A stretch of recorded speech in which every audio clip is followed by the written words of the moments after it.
Olá pessoal, espero que todos estejam bem seguros. Vamos lá para mais um vídeo, onde eu vou fazer alguns comentários, alguns destaques interessantes em relação ao conteúdo. E lembrando que o material principal está nas referências, que são as referências da nossa disciplina, que está apresentado na tela.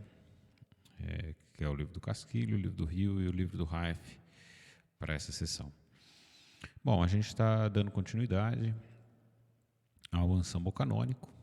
Então, no último material, a gente acabou encontrando a distribuição canônica e agora a gente vai acabar vendo algumas formas interessantes de trabalhar com ela e de estabelecer uma relação com a termodinâmica.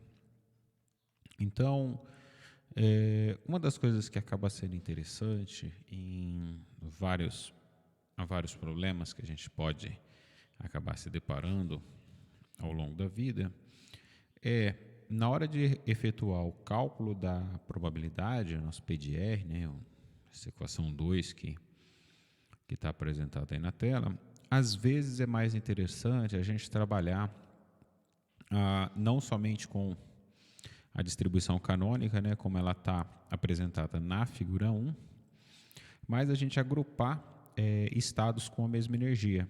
E se a gente fizer isso, a gente pode acabar utilizando a degenerescência, né? Então, aqui vai ser o número de ocorrências desse estado energético, exponencial de menos beta ER. Aqui eu acabei deixando o E maiúsculo, tem vários livros que preferem colocar um epsilon R só para diferenciar, mas eu acredito que nessa altura do campeonato já, como existe essa diferença nos livros, a gente já consegue fazer uma associação que quando eu estou apresentando o ômega, a gente vai estar contando sobre o número de ocorrência, enquanto aqui a gente está contando em relação à energia total desses caras. Existe uma equivalência aí, né? O único cuidado que a gente precisa ter é que quando a gente faz dessa maneira, nossa função de partição deve levar em conta a degenerescência, então ela está incluída aqui, né? A gente está fazendo de novo aquela ideia que a gente tem de evento desejado sobre o número total de eventos possíveis, a fim de manter a regra de normalização.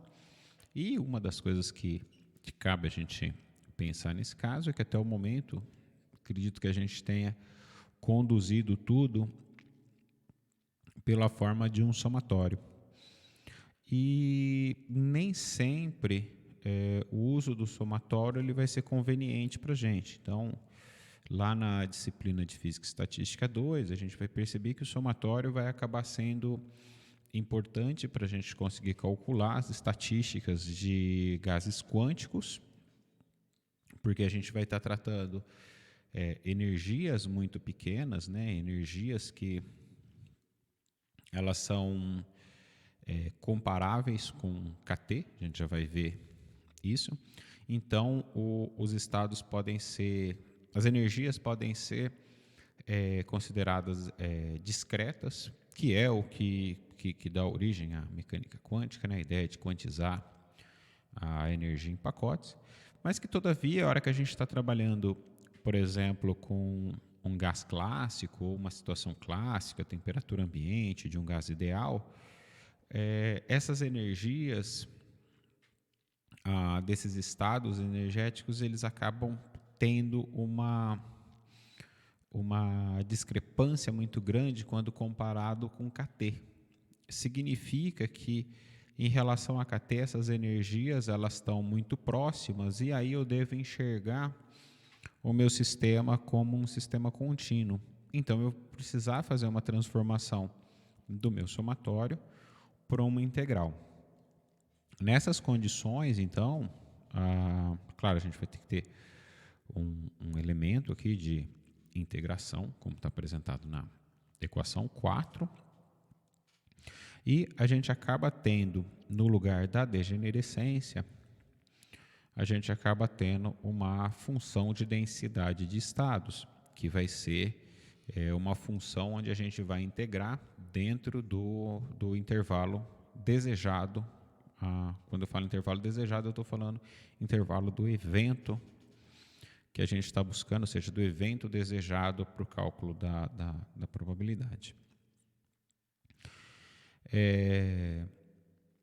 Assim, a gente vai poder escrever a nossa probabilidade por esse incremento dE, né, que vai ser usado para o cálculo da integral, como essa densidade de estado exponencial de menos beta E, dE, sobre a função de partição.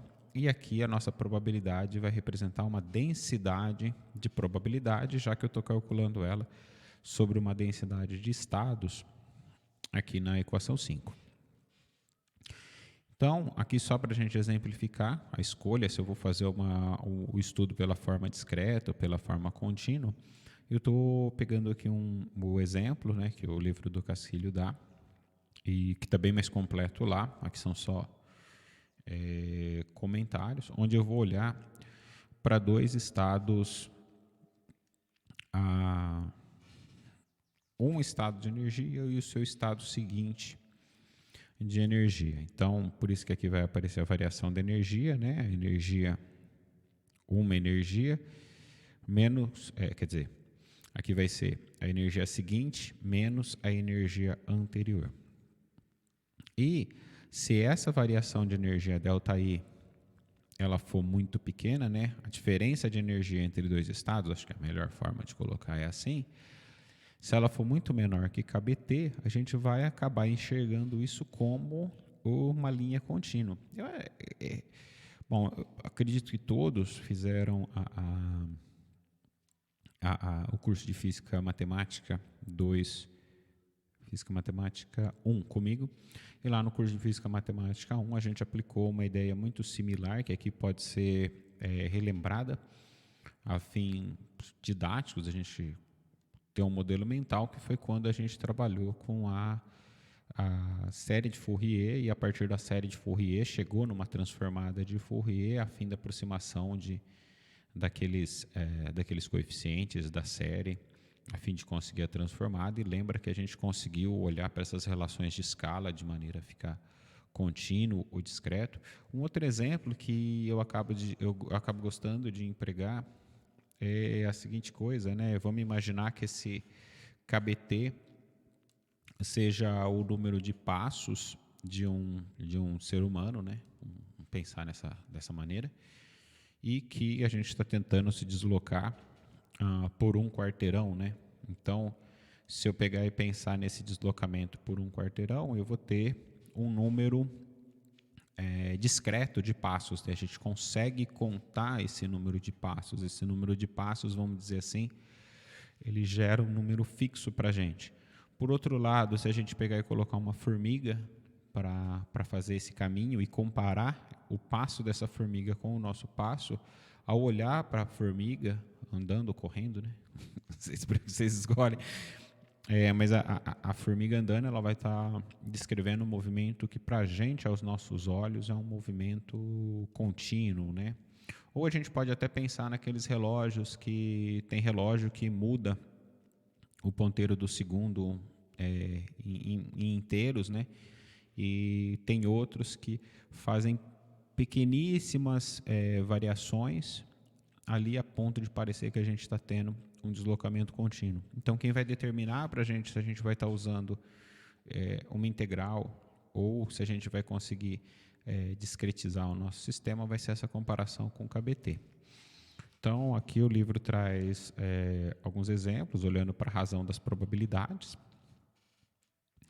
E em relação à razão das probabilidades, com um valor de ΔE muito pequeno, esse ΔE muito pequeno, na hora que eu avalio a razão entre delta e beta, né, que é kBt,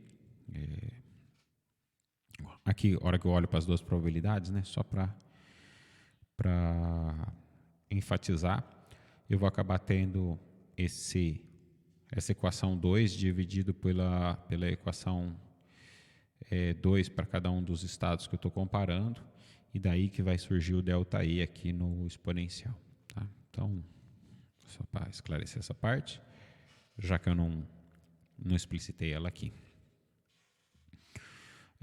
Então, eu vou ter essa probabilidade. Aqui vocês poderiam pensar, mas o que acontece com a função de partição e tudo mais? Vamos lembrar que a função de partição ela tem um valor fixo, né? Então, aqui ela pode ser cancelada, né? Porque ela é igual, né? Ela é uma constante de normalização devido a nosso requisito de normalização para a probabilidade. Então, aqui, se ΔI for... Se eu estiver falando de energias com valores próximos, então significa que ΔI é um valor pequeno dividido por kT, então essa brincadeira aqui vai acabar sendo maior que 1, e um número pequeno dividido por um número grande, né, ou um número menor dividido por um número maior, em geral vai dar um exponencial próximo de zero, ou seja, vai ser interessante a gente usar aqui a forma discreta. Gente, se tiver algumas questões de não estou entendendo muito bem e tudo mais, tá? Faça substituições de valores e chegue nessas conclusões aqui de maneira intuitiva e olhe o exemplo do Casquilho, porque lá tem valores numéricos que estão sendo empregados, ou seja, da mesma forma como você pode substituir esses valores e chegar às conclusões, lá tem números que são interessantes para serem substituídos, serem empregados, ou seja, para usar como referência para fazer essas brincadeiras e vamos dizer assim que dá para se convencer e entender quando que a gente vai usar discreto ou quando a gente vai usar contínuo. Então aqui, por exemplo, se eu tenho um ΔE muito menor que KBT, a gente vai acabar tendo uma aproximação de 1, ou seja, a razão ΔE sobre KBT ela vai se aproximar de 0 e aí vai acabar sendo desejável o emprego da forma contínua. Então, segue aí o exemplo que eu sugeri aí da formiga. Bom, vamos lá. Uma das outras coisas também que a gente acaba tendo o interesse é calcular a energia média, porque a energia média, lembra que no conteúdo anterior a gente vai estar falando que a energia média ela vai estar relacionada com a minha energia interna sobre o sentido da termodinâmica. Então, calcular a energia média vai ser o que vai permitir para a gente estabelecer uma relação entre a física estatística e a termodinâmica, no caso do ensemble canônico, que é o que a gente está tratando aqui. Então, aqui só para um comentáriozinho, porque muita gente pode chegar e falar assim, mas de onde surgem essas fórmulas, de onde surge... são identificações. Então, por exemplo, aqui a energia média, a gente sabe que a energia média vai ser dado pela definição de média, né, envolvendo a variável aleatória e a energia. Então, vai ser o somatório das probabilidades de cada energia pela energia que eu estou... cada estado energético que eu estou avaliando, né, todos os estados acessíveis, né, e vamos lembrar que eu quero somar sobre tudo, tal. Se eu tenho um estado que nunca ocorre, a probabilidade dele é igual a 0. Então, é isso. E aí eu tenho alunos que às vezes falam assim, mas de onde surgiu que isso aí vai ser menos a derivada parcial do logaritmo da função de partição em relação ao beta?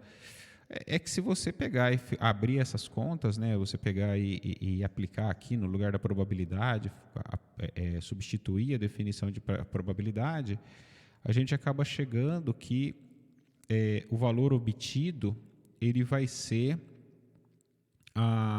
equivalente a essa derivada. Então, no fundo, o que a gente está fazendo é abrindo essas contas aqui, chegando nessa relação, e depois essa relação vai acabar sendo de maior interesse para o nosso uso do que essa relação aqui. Mas, de qualquer forma, a gente consegue, partindo dessa, chegar na última igualdade da equação 9. E a gente pode pegar e fazer essa brincadeira também para a variância da energia, e aqui vai acabar gerando para a gente algo que é muito interessante, que na verdade aqui são dois resultados encantadores que a gente acaba encontrando logo na sequência. O primeiro vai estar relacionado com as variações de energia. Lembra que teve algumas aulas que eu acabei chegando a discutir a questão de calor específico, ou quem fez termodinâmica comigo deve ter visto eu falando várias vezes que calor específico é como o meu sistema reage quando eu dou calor para ele, ou seja, como que a minha temperatura varia. Então, por exemplo, se eu pegar um metal, por exemplo, eu dou calor para esse metal, ele absorve mais esse calor. Se eu jogar o mesmo calor para o isopor, por ser isolante, ele me devolve mais esse calor, e que isso aí trazia as relações de calor específico. Aqui, de maneira bastante interessante, se a gente for seguindo o mesmo raciocínio da energia média aqui, do valor médio, se a gente seguir com os desenvolvimentos, a gente vai acabar obtendo, claro que aqui a gente vai precisar de algumas relaçõezinhas termodinâmicas e tudo mais, mas a gente vai acabar obtendo a forma do calor específico, aqui, né, essa derivada de dt, como que ao dar calor, o meu sistema reage com temperatura, e isso mostra que a dispersão, né, E quadrado médio menos E médio ao quadrado, vai nos dar uma relação em função do valor do calor específico. Nesse caso, como eu estou com o ensemble canônico, eu tenho temperatura, volume e número de partículas constante, então eu vou estar trabalhando com capacidade calorífica a volume constante. Tá? Como essa capacidade... e lembrar que essa capacidade é sempre positiva, né? Então, aqui a gente consegue obter uma das relações mais importantes e que vai acabar sendo bastante usada futuramente. E a outra coisa é o que a gente consegue obter na equação 13. Até coloquei aqui que é interessantíssimo, e aqui vale o meu comentário. Quando a gente fala de flutuação relativa de energia, muitos de vocês podem estar lembrando corretamente do que foi visto lá no laboratório de introdução à prática experimental. E vão lembrar que lá essa flutuação relativa ela era empregada para avaliar a qualidade de uma medida, ou seja, a qualidade que você tem em relação à incerteza associada a essa medida. Então, ela é uma medida, no fundo, da precisão do seu sistema. E por que isso é extremamente interessante? Por que isso volta aqui no curso de Física Estatística?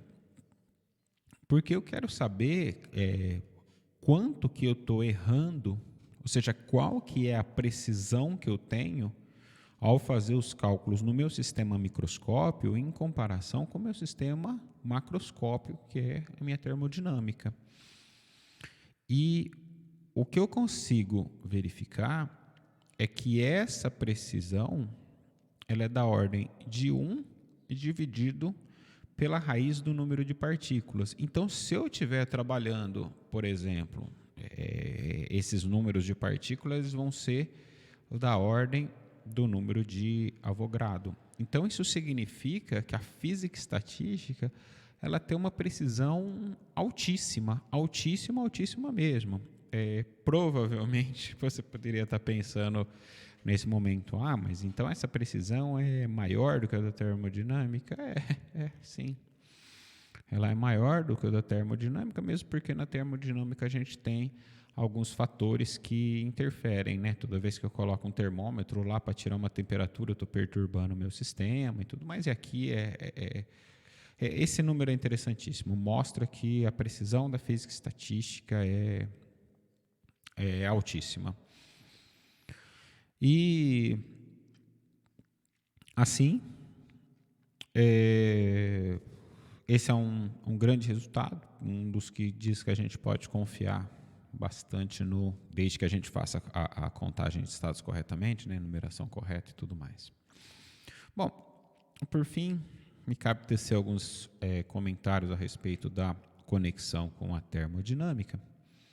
E aqui a gente precisa fazer algumas considerações, que é, primeiro, vamos lembrar lá da termodinâmica que a gente tem vários tipos de processos e que, para a gente conseguir mapear o caminho de um processo, a gente precisa realizar ele de maneira quase estática, ou seja, com o meu sistema quase que não saindo do próprio equilíbrio e, como eu já devo ter comentado anteriormente, isso relacionado com a constante de relaxação. Então, é aí que vai dar o tempo do meu sistema para eu poder fazer cada processo infinitesimalzinho e conseguir, então, ter um caminho do meu sistema. Então, aqui eu estou considerando, como a gente está fazendo física estatística de equilíbrio, meus processos vão ser quase estáticos. E aí o que a gente vai fazer é o seguinte, a gente vai partir da equação da energia média do sistema. Então, a energia E média do sistema vai ser aquela definição de média que a gente já tinha. E vamos lembrar que lá na termodinâmica a gente vai estudar em função da relação fundamental da termodinâmica. Então, por isso que eu vou levar a minha média, né, minha energia média, na forma como é apresentada a relação fundamental da termodinâmica. Então, eu preciso aplicar uma derivada aqui. E como meus dois parâmetros aqui, tanto a probabilidade como essa energia, dependem, né, da energia, eu vou precisar aplicar a regra do produto aqui da derivada. Então, aqui a função que a gente tem nesse momento, então, lembrar que lá o que a gente tem é TdS é igual a menos PDV mais μ dN. Como eu não tenho variação de partículas, eu não preciso me preocupar com o termo energético do potencial químico. Então, aqui, basicamente, o que a gente vai estar fazendo é identificando qual que é o termo referente à pressão do sistema e qual que é o termo referente à questão de calor do sistema, né, TdS. E, basicamente, é isso que a gente está fazendo. A gente consegue identificar pelas relações de derivada que o primeiro termo está associado à pressão do sistema nesse determinado estado R. Então, a gente chega às conclusões, né, que são dadas pela equação 16 e 17. Fica aqui um exercício para o aluno para encontrar uma outra equivalência aqui, em vez de estar usando a derivada em relação à energia, mas está usando a derivada em relação à função de partição. É só fazer essas substituições aqui que consegue encontrar essa equação de estado. E na sequência a gente começa a trabalhar com o outro termo, né? Com o termo com o P de R, com E dP de R, que vai ser o termo que deve estar associado com o calor. Então, aqui deixa eu ver que cor, está em vermelho, no PDF está em azul. Eu não entendo isso ainda, mas um dia eu hei de entender, porque tem essa variação de cores. De qualquer forma, não importa. Equações 19, 20 e 21, só estou explicitando como que a gente obtém a equação 22. E também que existe aqui na equação 23 a relação de linearidade, né, em que me mostra que o somatório das derivadas é igual à derivada do somatório. Esse cara, como é 1, eu vou ter um valor igual a 0, que vai ser aplicado lá na frente. Então, eu estou antecipando um resultado, que é a forma como o livro faz, para, então, empregar esse resultado lá na frente. E aqui segue segue os cálculos, né? Eu espero que vocês façam e que não tenham problemas. Se tiver, eu fico à disposição por e-mail ou por chat, onde vocês preferirem. Chat privado do Google Classroom é sempre mais eficiente, porque me faz ver exatamente o que vocês estão querendo, baseado no conteúdo mencionado. E aqui o que é feito é uma definição de entropia do sistema. Aqui, gente, eu preciso fazer um comentário que é o seguinte: a gente está trabalhando com livros que são introdutórios. Então, eles não são livros que vão a fundo, que definem, que calculam com métodos rebuscados e tudo mais. E muitas vezes a gente precisa lançar mão de definir algumas coisas que só vão ser concluídos lá na frente. E aqui é o caso. A gente vai chegar a essa conclusão com a evolução dos cálculos. A gente vai se convencer dessa brincadeira. Mas é claro que, como isso aqui já foi identificado e tudo mais, e o autor ele vai querer usar esse resultado, ele vai definir antes, para depois a gente poder identificar essa grandeza lá na frente. Isso acaba sendo, vamos dizer assim, aparece com uma certa frequência no nosso livro, e não tem nada de errado com isso. Muitas vezes a gente define alguma coisa antes, para a hora que chegar num resultado a gente identificar aquilo. Foi assim várias coisas em Física Matemática 1, Física Matemática 2, e vamos entender que é uma forma elegante de mostrar o que a gente está buscando. Então, partindo daqui, a gente consegue, claro que a gente consegue, para quem for mais aventureiro e tudo mais, quiser partir lá da definição do ensemble canônico, lá que a gente fez pelo método do termo máximo, e vai conseguir obter essa relação diretamente. Então, quem quiser ir por lá, pela definição do livro do Rio, e como o livro do Rio ou do Macquarie conduzem as coisas, vai conseguir ter isso aqui sendo originado de maneira muito mais natural. Então, a hora que a gente começa a tratar esse tipo de manipulação, né, que a gente identificou aqui pelas contas que a gente fez e chegou, né, aqui, a gente consegue, então, juntar tudo. Espero que vocês façam essas contas, espero mesmo, porque elas são extremamente importantes e parte do processo de aprendizagem.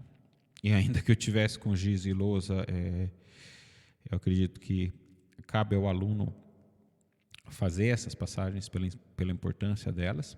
Então, de qualquer forma, a gente vai identificar que aquele termo de interesse ele está relacionado com calor, ou seja, com TDS, de forma que a gente consegue estabelecer a relação termodinâmica, ou seja, consegue associar a ideia de que as nossas investigações microscópicas, quando tomada uma média, a média, quando a gente toma a média, a gente está tomando a média para ter uma visão do macro, de como que é o comportamento médio do meu sistema, ele está diretamente relacionado com as grandezas que a gente observa empiricamente na termodinâmica, e assim a gente consegue estabelecer uma relação entre a termodinâmica e a física estatística.